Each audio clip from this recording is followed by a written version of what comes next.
he's going to be fine, and we're all concerned about him, and I'm sure that he'll welcome any prayers, but he's just getting a little rehydrated and a little recharged. So I appreciate you sticking around and listening to me, and pinch hitting really is the truth of the matter. I have spoken for quite a bit recently on mental health, eating disorders, and just overall wellness, and I'm up here trying to find my thought. Here we go. So, but last night yesterday is when we found out Father Doug was not going to be well enough to be with us. And he is also very, very responsible in a way for us at All Saints being able to move ahead with this ministry, because he feels very passionately about it as well. And fortunately for him, he has a forum, right? So I think we'll all be hearing from him in church about essentially what he was going to say today, I have a feeling. So if you're just coming in, please feel free to come in and sit down. Please, have a seat. So again, getting back to the creation of what I'm about to talk about today, it literally was last night after a full day. So I am relying heavily on the Holy Spirit to guide and lead kind of what everybody needs to hear about. And that's generally what I try and do too when I'm speaking in front of groups, is not come up with a canned speech or presentation. I like to know and read the room, so to speak, and you can't really do that, can you, with a group like this? You just have to pray about it. One of the things that I have become kind of having as a practice is a little bit of activity to start with. I did this with Annie's youth group once this summer. No, I'm sorry, it was during the fall. And it's become very interesting to me, the reaction between the mind and the body. And body language. So, we all pretty much know that I can read. I might know that, oh, Annie looks really tired and bored by the way she's sitting. Or, my husband and child look like they're about to go to sleep. Body posture and things like that, right? When somebody's kind of shrinking, they might be a less confident person, or might be timid for some reason. But what a lot of people do not know is that it works in reverse. Your posture and your way of standing, all these things can affect you mentally. So, if you are able, I'll just ask you to please stand up. And this isn't something that I made up. I read about this. It's true science. But I've just labeled it the power pose. So, Annie, if I could have you maybe hold the mic. Maybe we can also videotape this. Yeah, I can do it all. Because I love to see people doing the power pose. So, what is involved in the power pose is first we'll start with our feet. Feet a little bit farther than shoulder wide. Take one of those big deep breaths that Zach was talking about from the belly, shoulders back, hands on the waist. And if you go back to your childhood days, you know that this is how the superheroes pose, right? And there's a reason. Yesterday, before our event got started, I walked out that room, this room, and I stood out there in the middle, looked up, did the power pose, just to get in the right frame of mind. So this pose can affect what you're about to do. So the idea is, if you've got something big you're about to do, something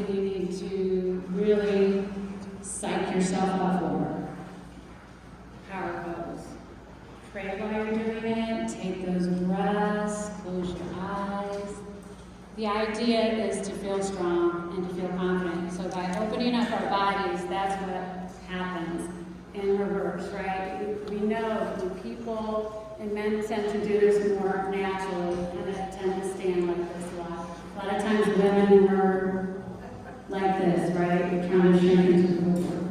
So, works in reverse.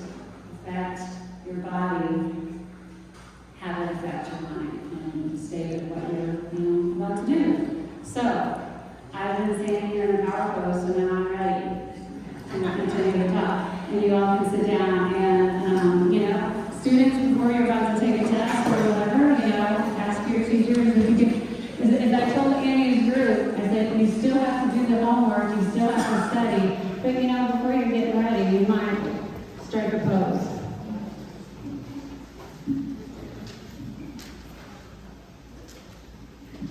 So, all right, a couple things that I wanted to point out really quickly, and some of this, as Annie talked about, this has been kind of a definite journey here at All Saints too, and it was born a little bit out of the sanctuary study that we brought to the parish a few months ago. And one of the main things that that study pointed out, which I think is really critical to everybody to really realize, is that there's a difference between mental health or wellness and mental illness. Okay? And so, as a society, when we tend to hear about mental health, even we think, yeah, I need to go do that, or I need to have that evaluation. Well, you know what? You very well might, because we all have a mind, right? We all have mental health, just like we have physical health. It might be in poor quality, it might be a really healthy, high quality. You might have an illness, you might be thriving and doing well with the illness, or you may be perfectly mentally well, but not thriving because of maybe situational kinds of stress.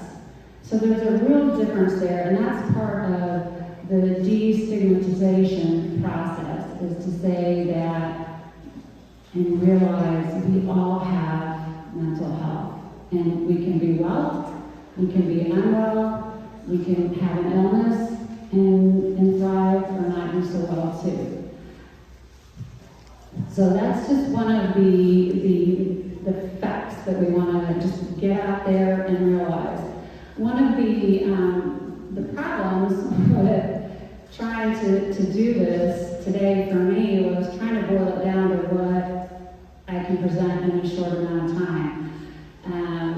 Because there's so much I've learned on my own journey, and then also along the way trying to put sort of this ministry to the forefront. But my experience, my recovery, and this event all kind of boil down to one kind of tidbit or really important thing, and that is that the mental and the physical and the spiritual health are all inseparable. They're one, they're held together by God. God is the glue that keeps all that together, and He permeates it all. But, when one of those parts suffer, we suffer. Despite what we might think, if we are not well nourished, if we are not moving, due to for whatever reason, all these things are going to affect our spiritual health too, right? Kind of gets back to, I don't know if Deacon Robert's still in here, he's in that other room, but gets back to Psychology 101, Maslow's hierarchy of needs. You got to fill those basic needs first, on that very bottom level of the pyramid, before you can get to the top of what they call self-actualization. And that's kind of where I believe the real growth is made. That's where we really find ourselves. That's where we find God, is once those basic needs are fulfilled.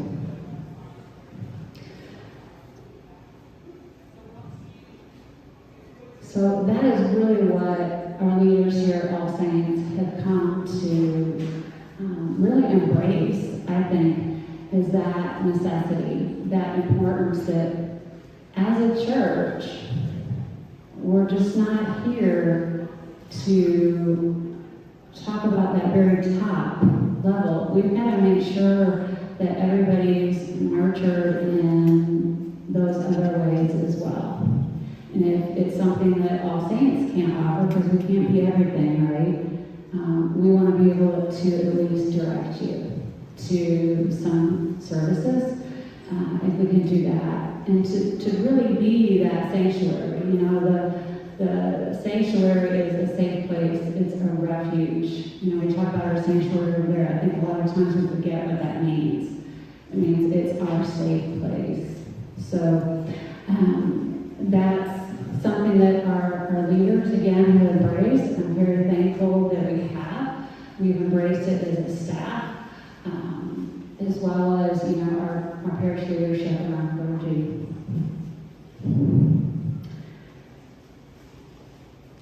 Next, I want to talk about something that came to me the other day. As I said, I was pinch hitting for this for Father Doug, but throughout the week I was beginning to get the sense that this was not going to happen for him.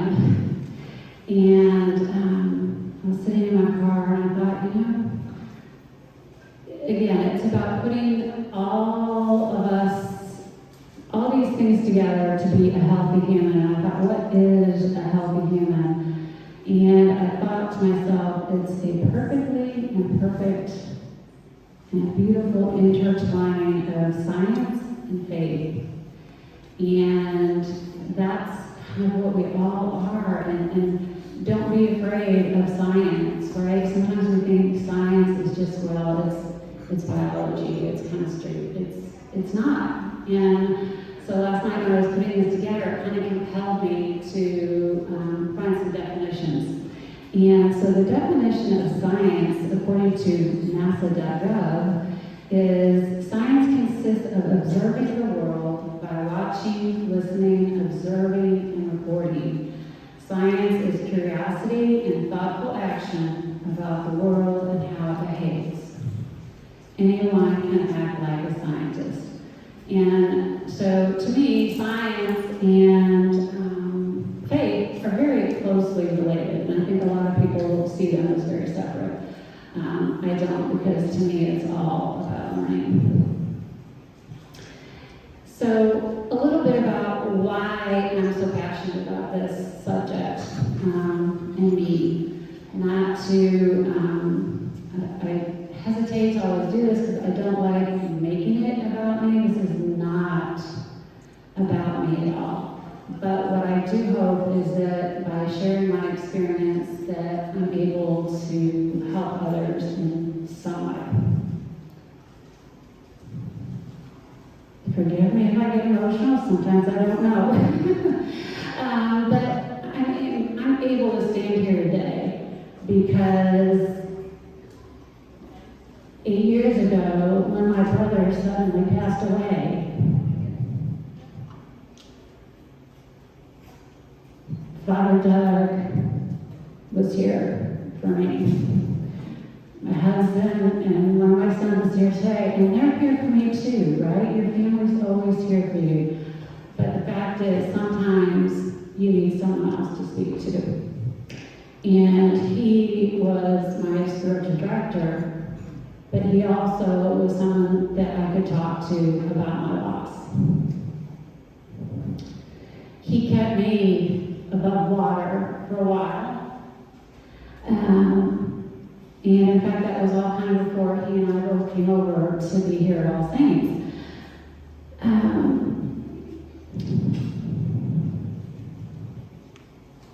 What I didn't realize at the time, I wondered, Jane's giving me 5 minutes, is how really sick I was. I wondered why this particular loss was so hard for me, because I didn't even see it as normal. I mean, yes, we all grieve when we lose a sibling or a loved one, but I knew this was kind of extraordinary deep down in my soul. And I couldn't talk about it because I was so afraid. I was like, nobody will understand this. And if I talk about it, I'm just going to hear things that are going to upset me. And so I didn't. And that was kind of honestly the way I was brought up. And I think many of us in the room can testify that I did not learn how to share anything when I was raised. I had beautiful, wonderful parents, but we did not talk. And so I was not equipped to handle that loss, given the fact that I had some other losses when I was a young child, that I had a lot of death in my family and friends and community that I was not prepared for, starting at about the age of 6. And that's kind of what Deacon and I were saying last night. It came back. It came back. And thanks to some of the speakers that we'll hear from later, I was able to heal from that. So that is part of the reason why this is so precious to me. I didn't know I was sick. I think there are a lot of people out there who potentially know or who don't know that they're sick. Through the healing process, I eventually got to the point where, much to my family's surprise, I didn't care whether I lived or died. And that was 2 years ago. I said to the nutritionist I was working with, I said, something's wrong, because I just had some thoughts today. If my doctor told me I was turning out ill, I would be okay with it. They're like, okay, fair enough. And that's when I knew that I needed additional help, even from more than what I was getting. So I went to my physician and diagnosed me with depression and anxiety. So I take daily medication now. I'm still in therapy. And I'm still working on my nutrition, but have made great strides in that area over the last couple of years as well. And that's one of the things that a lot of people don't realize is that your nutrition greatly affects this up here. That was one of my biggest learnings, because my brain was so malnourished that I numbed everything around me. That's why I sank so low. And one of the things too that, now I'm totally going off the cuff here now, is that many people, and we'll hear some more about nutrition and so on, but many people walk around sick every day and don't know it. And sometimes they don't know it. And when it comes to this particular subject, they might even look like they have a normal weight. Weight is not indicative of eating disorders. Not at all. That is a huge myth. There are only a very few who sink below what they call the normal limits. Only 6% of the people who have eating disorders get to that point. And sometimes they still don't even look like it. Okay.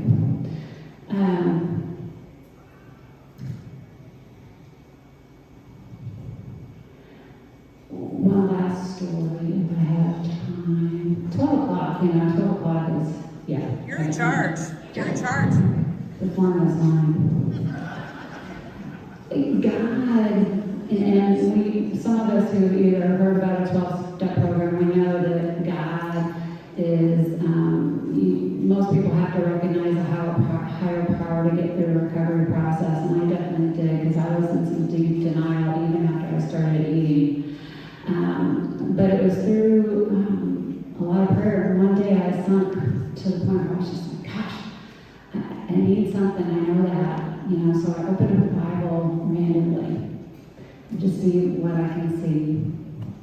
Because I was struggling with what people were telling me. I was like, I know what you're telling me, but I just can't do it. And I opened up the Bible to the story of Naaman. I'm not sure which way to pronounce it. He's a king. Old Testament. it, and he was a leper. And the prophet Elisha went to visit him and said, "You want to be healed? Go wash in the Jordan." And the king was mad, he was obstinate, he's like, I just wanted this great miracle. You want me to go wash in the dirty Jordan and be healed? So here's this king, he wasn't even listening to the prophets around him who said, let's go and be healed.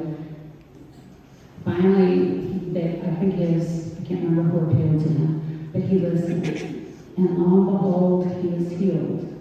And here, that so struck me because of what God is directly talking to me. He's telling me, you better listen to the people around you because they're the ones who are offering you my healing. And so that's kind of where I get to that point where this is all critically linked and glued together by God. And the church is in it. The church is in it. And that's kind of where I'm at. I could talk longer, but Jamie's telling me to stop. Thank you. And so I will be in there with Q&A. I am an open book. You can ask me anything. And Jamie's going to introduce here in a few minutes our next speaker. We were going to have a break, but I think we'll maybe see if Joey wants to go ahead and start. We'll just kind of see how we do that.